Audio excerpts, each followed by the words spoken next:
Introduction. The Mahabharata is India's largest epic, authored by Rishi Vedvyas. This text is not merely a historical narrative but contains profound spiritual and ethical messages. The Bhagavad Gita is not just a religious scripture but a guide to life. It teaches us about karma, dharma, bhakti, knowledge, and moksha liberation. The teachings Krishna imparted to Arjuna remain relevant for every individual today. In this audiobook, we will comprehensively understand the Gita's objectives. Part 1. Historical context. The origin and story of the Mahabharata. The Mahabharata story begins with King Shantanu, whose son Bhishma vows to remain unmarried and relinquish his claim to the throne of Hastinapur. Subsequently, the generations of the Kauravas and Pandavas are born. The conflict between the Kauravas and Pandavas. The Kauravas and Pandavas were rivals from childhood. Duryodhana, the eldest Kauravas, harbored hatred for the Pandavas and sought to expel them from Hastinapur. The Pandavas were deceitfully subjected to an attempt to burn them alive in the house of Labur, but they escaped. Draupadi's humiliation and the background to war. The disrobing of Draupadi and the Pandavas' exile were pivotal events leading to the Mahabharata war. Draupadi's humiliation represented the pinnacle of adharma, unrighteousness, making war inevitable. The organization of the Kurukshetra war. A brief introduction to the Mahabharata and its historical significance. The circumstances of the Kurukshetra war and the parties involved. The Kurukshetra war was not merely for land or power, but a battle between dharma and adharma. War planning.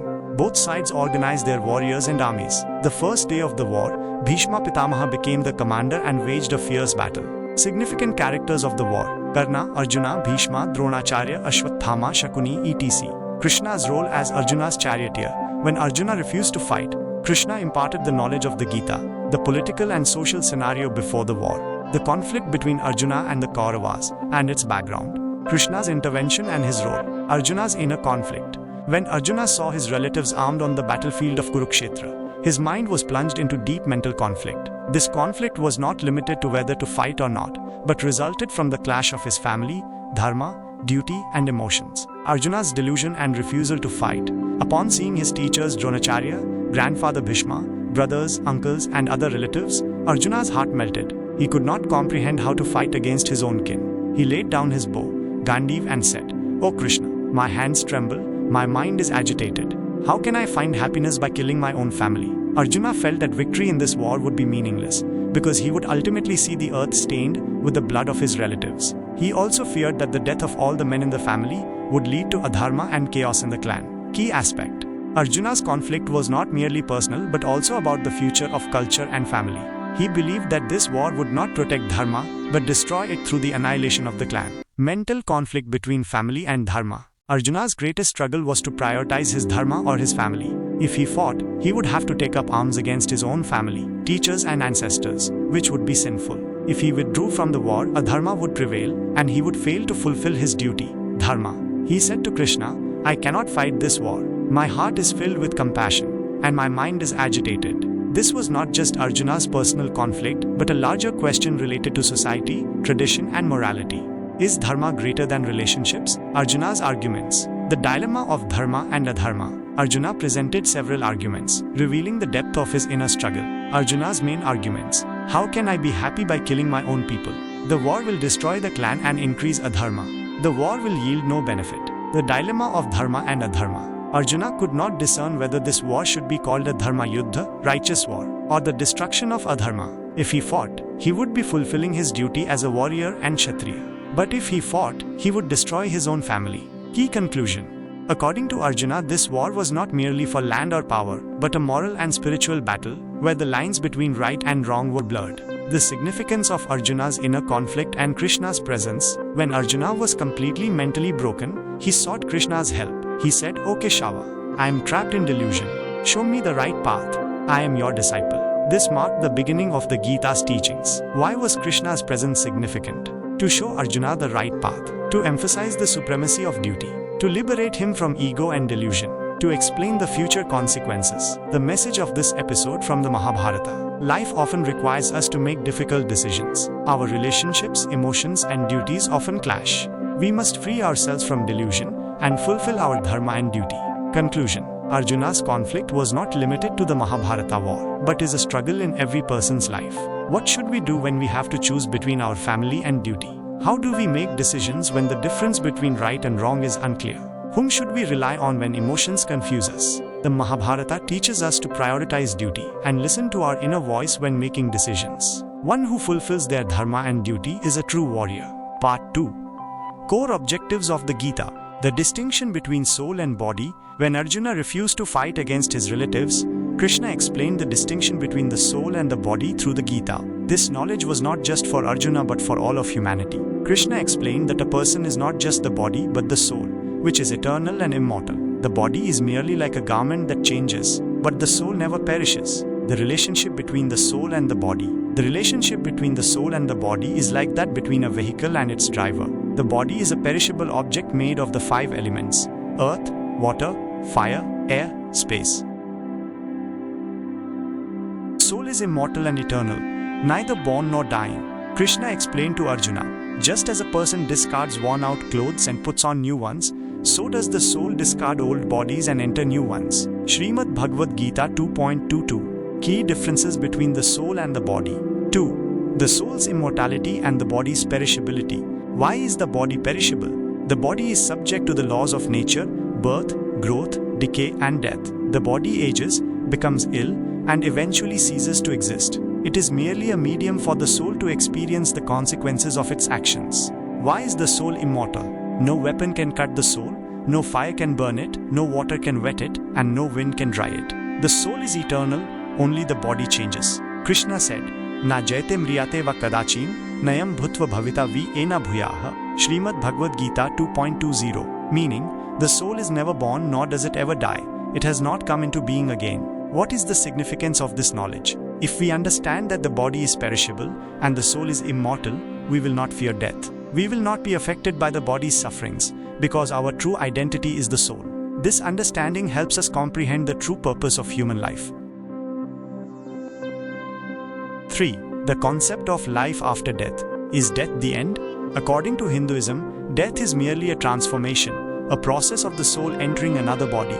The soul is not destroyed but enters a new body according to its karma. This is called reincarnation, based on impressions and karma. Krishna said, Vasmasi jirnani yatha vihaya navani grihnati naro parani. Srimad Bhagavad Gita 2.22. Meaning, just as a person discards worn-out clothes and puts on new ones, so does the soul discard old bodies and enter new ones. Where does the soul go after death? If the soul has performed good deeds, punya, it attains a superior birth. If the soul has performed sinful deeds, adharma, it attains an inferior birth. If the soul attains moksha liberation, it is freed from the cycle of birth and death and merges with the Supreme Being. 4. The principle of reincarnation and karma. What is reincarnation? Rebirth.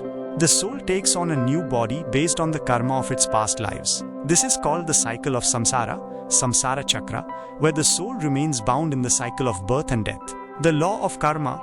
We must experience the consequences of every action, whether in this life or the next.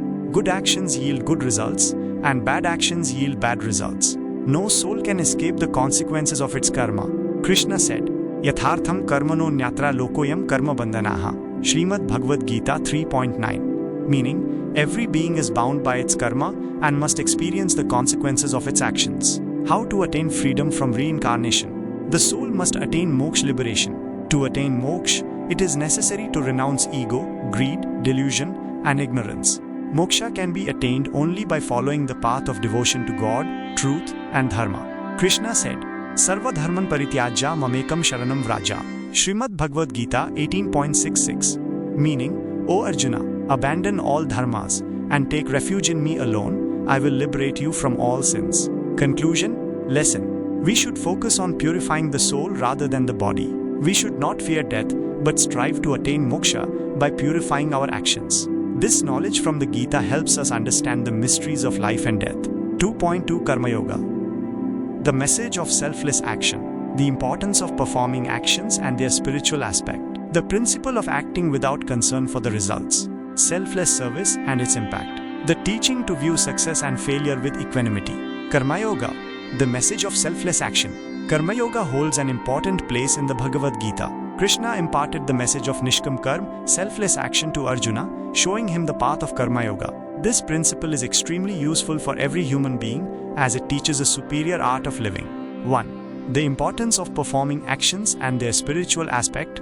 A. The importance of action. Action is essential in life. No one can live without performing actions. The Gita states, Na hai kashyatakshan mapi jatu tishthatyakar makrit. Gita 3.5. Meaning no one can remain without performing actions even for a moment. Performing the right actions leads to success in life, and wrong actions bind us. B. The spiritual aspect of action. Action is not merely a physical task, but also has a spiritual aspect. When a person dedicates their actions to God and performs them with a spirit of service, renouncing selfishness, their actions become sacred. Such a person becomes free from the bonds of karma and can attain moksha. Krishna said, Yoga karmasu kaushalam. Gita 2.50. Meaning, skill in action is yoga. 2. The principle of acting, without concern for the results. A. What is Nishkam Karma? Nishkam Karma means performing one's duty without concern for the results. If we think only about the results while performing actions, our minds remain disturbed, and we cannot perform actions well. B. The importance of Nishkam Karma. If we perform any task with full dedication and sincerity, without worrying about the results, we can achieve better outcomes. For example, a farmer tills the field diligently, without thinking about whether it will rain or not. Similarly, we should perform actions and leave the concern for the results to God.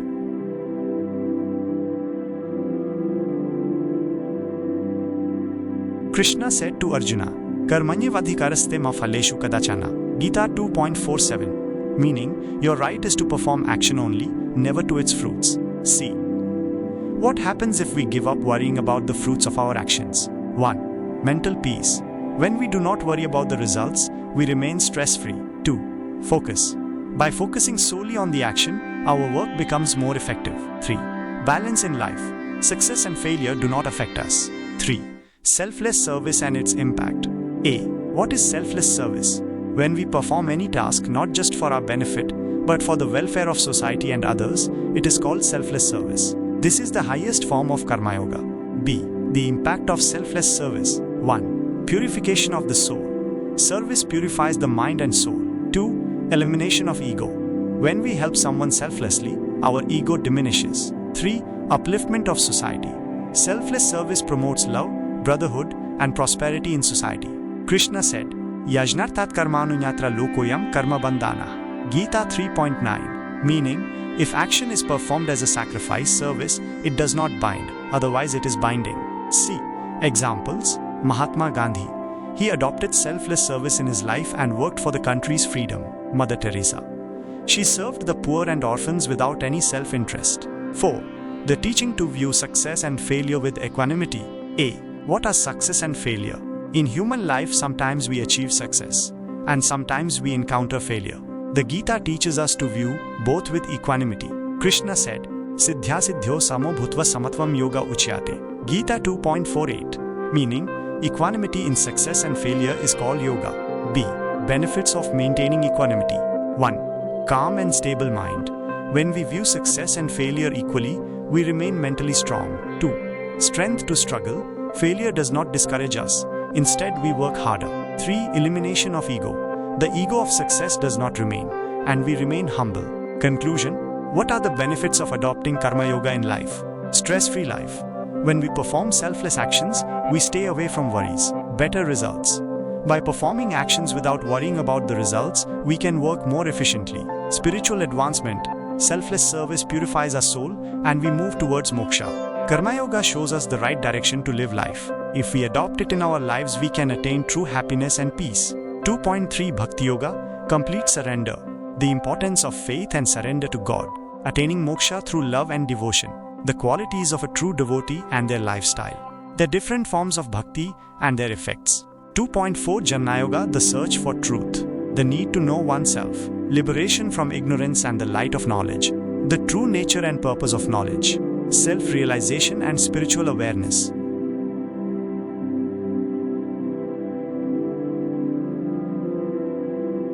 Nation will continue after 10 minutes of relaxing music. Until then, relax yourself. The search for truth.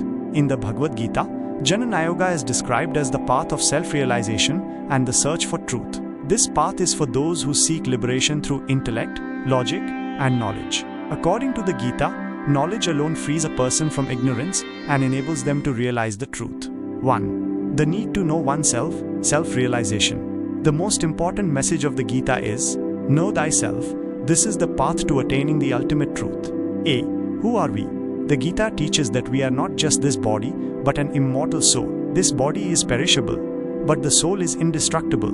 A person who understands that the soul never perishes can maintain balance in every ups and downs of life. Example: when a loved one leaves us, we become sad. But the Gita says that the soul is immortal, it merely moves from one body to another. B. The distinction between soul and body. We identify ourselves with the body and become attached to the world. But the truth is that we are the soul. The body is like a garment that the soul keeps changing, the principle of reincarnation. If we accept this truth, we can be freed from the fear of death and worldly sorrows. Example: just as we discard old clothes and wear new ones, the soul leaves an old body and takes on a new one. Therefore, we should not grieve over death, but understand the knowledge of the soul. 2. Freedom from ignorance and the light of knowledge. A. What is ignorance? Avidya.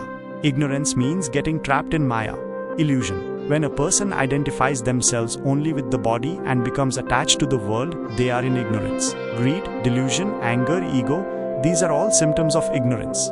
Example: when a person considers wealth and material things as everything, they move away from true knowledge. But when they understand that all these things are perishable, they find true peace.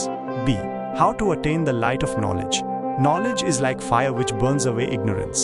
Gita 4.37. When a person attains true knowledge, their life changes. True knowledge frees a person from delusion, sorrow, fear, and illusion. How to attain it? 1. Study. Study the Bhagavad Gita, Upanishads, and other scriptures. 2. Satsang. Associate with knowledgeable people. 3. Meditation and contemplation. Contemplate daily and connect with God. 4. Karma Yoga. Practice selfless action by applying true knowledge. And purpose of knowledge. A. What is true knowledge? True knowledge is that which leads to self-realization and moksha. Liberation is not attained through mere bookish knowledge, but only through self-experience. According to the Gita, for one who has attained self-knowledge, there are no bonds in the world. Example: a knowledgeable person views success and failure, happiness and sorrow, profit and loss, all equally. They know that all these are transient and true joy is within the soul. B. What is the purpose of knowledge? In the Gita, Lord Krishna says, after attaining knowledge, a person is freed from all bonds and attains supreme peace. The goal of knowledge is to understand the relationship between the soul and the Supreme Being. After attaining knowledge, a person develops compassion, non-violence, love, and a spirit of service. Example: when a person attains true knowledge, they work for the welfare of others, free from selfishness and ego. They are neither arrogant in happiness nor troubled in sorrow. 4. Self-realization and spiritual awakening. A. What is self-realization? Self-realization means recognizing oneself as the soul and understanding one's relationship with the Supreme Being. When a person attains self-realization, they are not trapped in worldly attachments. They know that the purpose of life is not merely to attain material comforts, but to elevate the soul. Example: just as darkness is dispelled by the light of the sun, ignorance is dispelled by self-realization. When a person attains self-realization, they find peace and joy in any situation. B. How to increase spiritual awareness? To increase spiritual awareness, we should adopt the following: meditation and yoga. Meditate daily and control your thoughts. Association with saints and scholars, live with knowledgeable people and learn from them. Study the Bhagavad Gita. Read one verse every day and try to apply it in life. Control yourself. Avoid anger, greed, delusion, and ego. Adopt positive thoughts. Think positively in every situation and have love and compassion for others. Conclusion: the essence of Jnana Yoga in the Gita. If we incorporate these principles of Jnana Yoga into our lives, we can attain true peace and liberation. Third part: the significance of the Gita in modern life. 3.1 Personal development and self-discipline. The need for mental peace and self-control. The importance of controlling desires and leading a balanced life. Ways to liberate oneself from anger, greed, and delusion.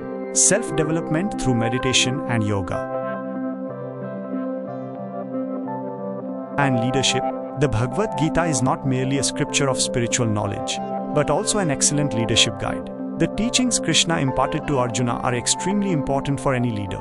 The Gita teaches that a true leader is one who is impartial, just, ethical, and inspiring. 1. Development of leadership and decision-making skills. A good leader is one who possesses the ability to think clearly, maintain a balanced perspective, and make quick decisions in times of crisis. A. Arjuna's mental conflict and Krishna's guidance. In the Mahabharata war, when Arjuna was in doubt and mental stress, Krishna taught him the lessons of dharma, duty, and impartiality.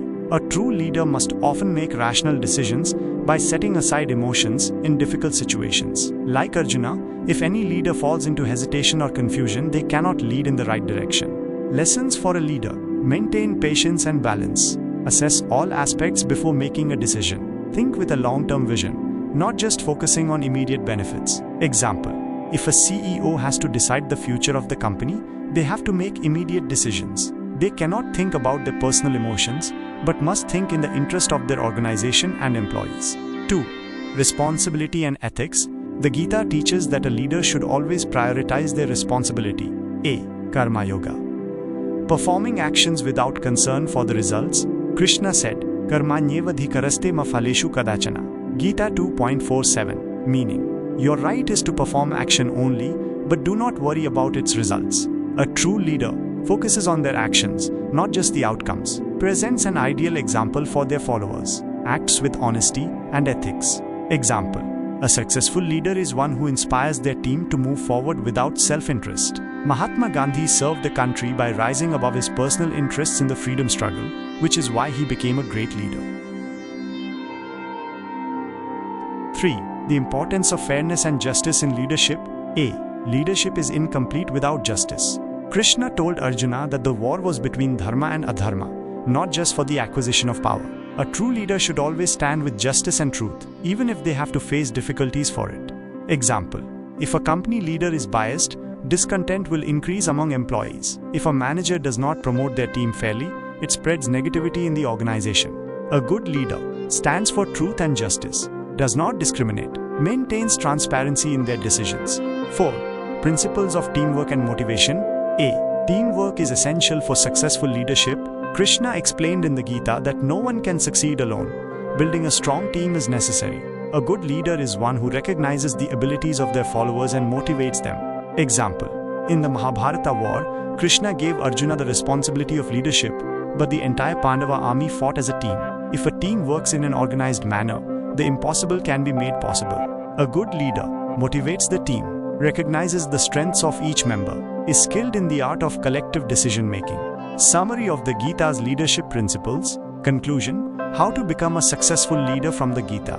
Maintain a clear vision, guide your team in the right direction, maintain patience, remain calm even in difficult situations, be impartial and just, maintain transparency in your decisions, emphasize teamwork, work together with the team instead of walking alone, follow ethical values, prioritize truth and honesty, be inspiring, inspire your team members to move forward. If we adopt these leadership principles from the Gita, we can not only become good leaders but also bring positive change to society. Point 3. Gita and business. The necessity of ethical business and its relevance. The role of Karma Yoga and work ethics. The importance of success and patience. The impact of honesty and balance in business. Detailed explanation. Gita and business. Business ethics inspired by spirituality. The Bhagavad Gita is not just a spiritual scripture, but can also serve as a guidebook for management, leadership, and business. It teaches about Karma Yoga, work ethics, patience, and balance, which are essential for any successful business. Relationship between business and Gita. In today's competitive era, conducting ethical business can be challenging, but honesty and ethics are crucial for long-term success. Following the principles outlined in the Gita leads to prosperity, stability, and balance in business. True business is that which focuses not only on profit, but also on the welfare of society. 1. The necessity of ethical business and its relevance. A. Why is ethics necessary in business? In today's era, the tendency to earn profits through shortcuts is increasing, which endangers the long-term existence of businesses. If business is based on ethical values, the trust of customers and society is maintained. Ethical business enhances the brand's credibility and reputation. Conducting business keeping in mind the welfare of society and the environment garners public support. B. Ethical business and the message of the Gita. The Gita says, Satyam Vada, Dharmam Chara. Speak the truth. Follow the path of Dharma. Honesty, transparency, and impartiality should be the foundation of any business.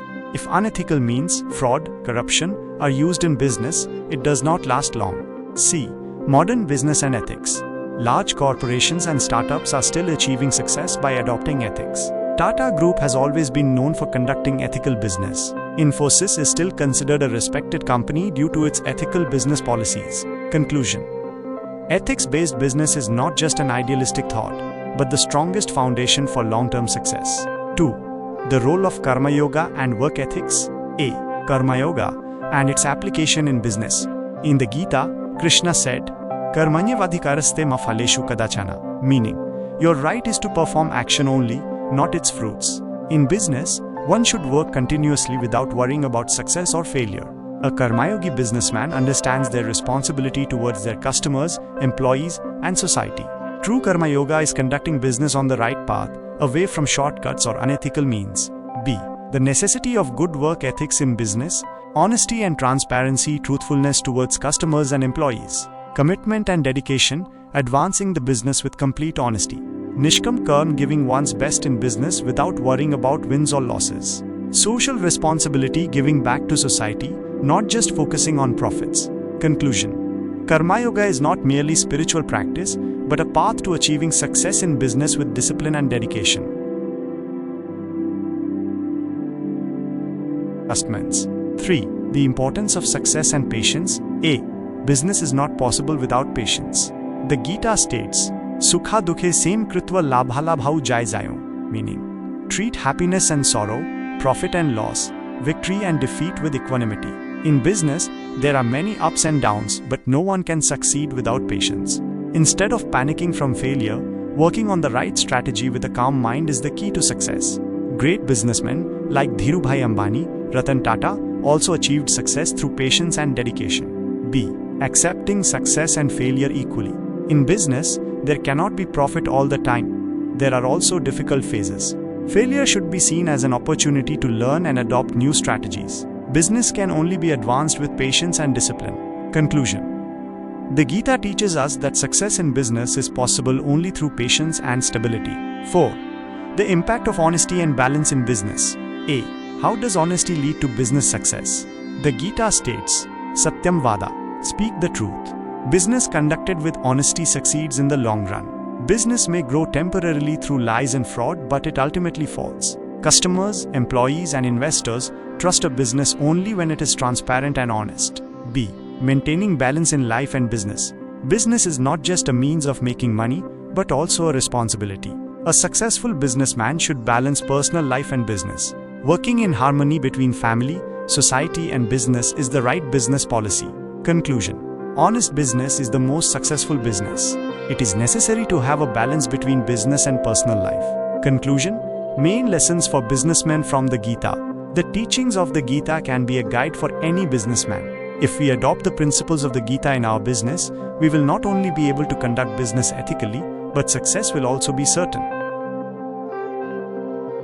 With the requested adjustment. 4.2 Ways to adopt the Gita in life. Suggestions for adopting the principles of the Gita in everyday life.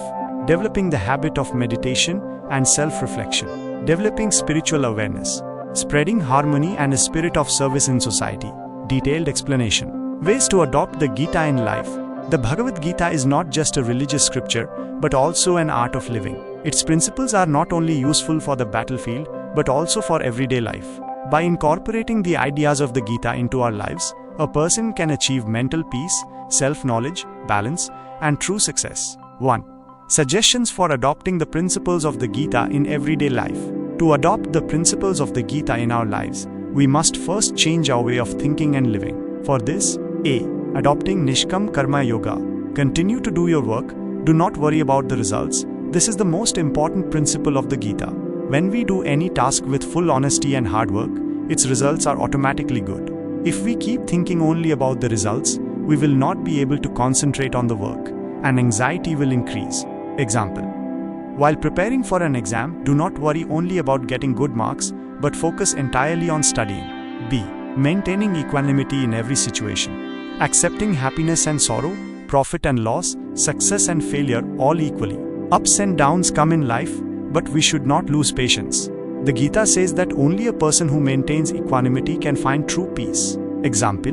If there is a loss in business or a job is lost, try to move forward patiently instead of being discouraged. C.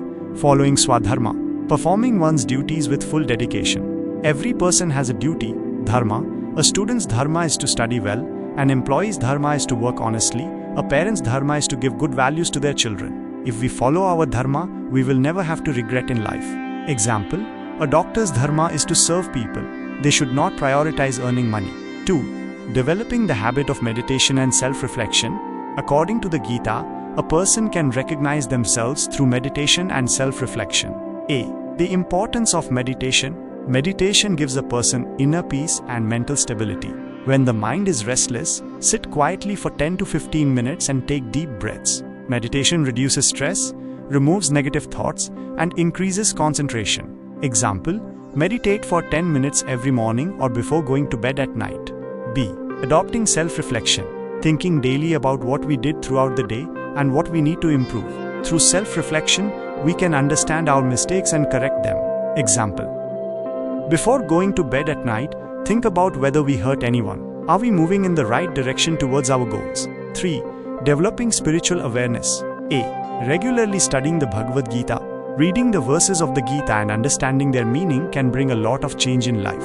Read one verse every day and try to apply it in life. Example, Yogaha karmasu kaushalam. Skill in action is yoga. This means that doing our work with full dedication and skill is also a yoga. B. Bringing spiritual knowledge into our behavior. Spiritual awareness does not mean just participating in religious activities, but bringing positive changes within ourselves. Living a simple and true life by renouncing anger, ego, greed, and delusion. Example, if someone behaves badly with us, we should act with patience instead of responding in anger. 4. Spreading harmony and a spirit of service in society. The Gita teaches that life is not just about living for oneself, but also about thinking for society and others. A. Performing selfless service. Doing good deeds in society gives us self-satisfaction and inner peace. Helping those in need, teaching poor children, planting trees, these are all forms of service. Example, if someone needs help and we are capable, help without any self-interest. B. Having compassion and love for others. The Gita teaches us to see every person with equanimity. Do not discriminate based on caste, religion, or language. Example, if someone makes a mistake, learn to forgive.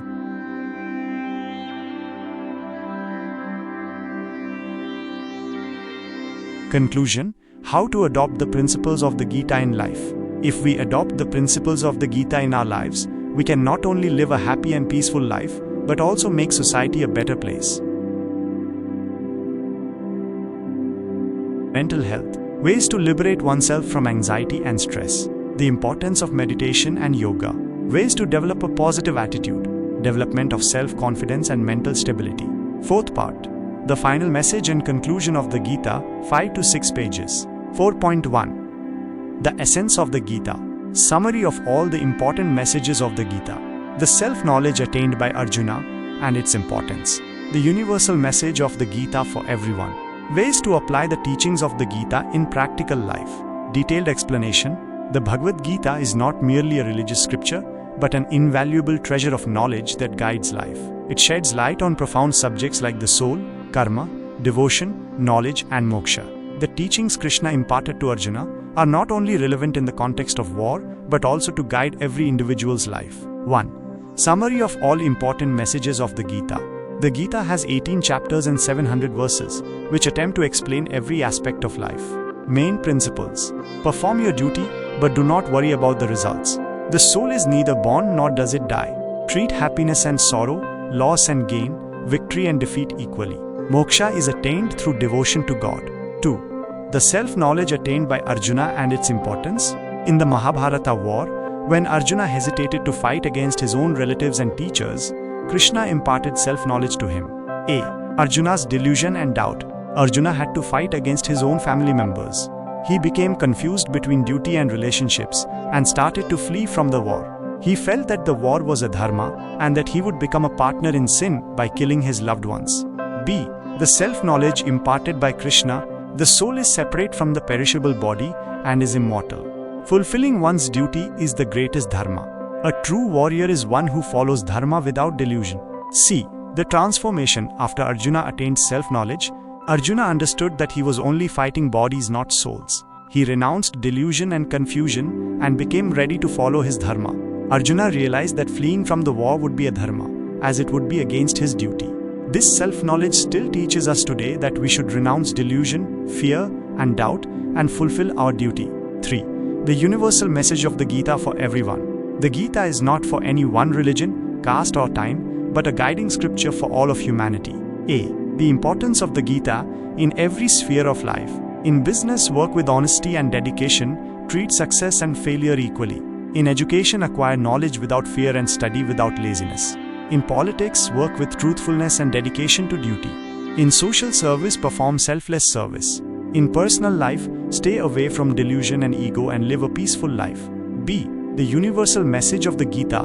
Maintain equanimity in good and bad times. Perform nishkam karma, i.e., fulfill your duty without worrying about the results. Enhance life by balancing devotion, knowledge, and action. Recognize the soul and strive for spiritual advancement. Perform selfless service and work for the welfare of others. The Gita is not merely a religious scripture, but an art of living, which is useful for everyone. 4. Ways to apply the teachings of the Gita in practical life. The teachings of the Gita are not just for reading, but incorporating them into our lives can bring amazing changes. A. Adopting nishkam karma. Perform any task with full effort and dedication, but give up worrying about the results. If we work hard in studies, job, or business and do not worry about the results, we will remain stress-free. Example: a farmer works hard in the field without thinking about how the crop will be. A doctor treats the patient with full honesty without worrying about whether they will survive or not. B. Understanding the distinction between soul and body. The body is perishable, but the soul is immortal. We should keep our bodies healthy, but the real focus should be on the soul's advancement. Example: if a person loses a loved one, they should understand that the soul is immortal. One should strive for the soul's advancement, giving up delusion and ego in life. C. Maintaining equanimity in success and failure. Ups and downs keep coming in life, but we should remain equal in both. Do not be arrogant with success and do not be discouraged by failure. Example: a cricketer is not guaranteed to win every match, but they learn from losses and move forward. A businessman often incurs losses, but they continue to strive. D. Performing selfless service. Serve others selflessly for their welfare. Work for the welfare of society without any self-interest. Example: Mother Teresa served the poor throughout her life. Swami Vivekananda said, "Those who do not believe in God can attain God by serving the poor and helpless." Conclusion: the Bhagavad Gita teaches us that action is the greatest dharma of life. The soul is immortal, the body is perishable. Remain equal in happiness and sorrow, success and failure. Perform selfless service and make life meaningful. If we incorporate these principles of the Gita into our lives, we can not only attain mental peace, but also live a successful, balanced and meaningful life. 4.2 Ways to adopt the Gita in life. Suggestions for adopting the principles of the Gita in everyday life. Developing the habit of meditation and self-reflection. Developing spiritual awareness. Spreading harmony and a spirit of service in society. Epilogue. The Bhagavad Gita is not merely words spoken to Arjuna on the battlefield, but a source of guidance for every human being. If we incorporate its knowledge into our lives can become balanced, happy, and successful. Perform your duty, do not worry about the results. This is the most important message of the Gita.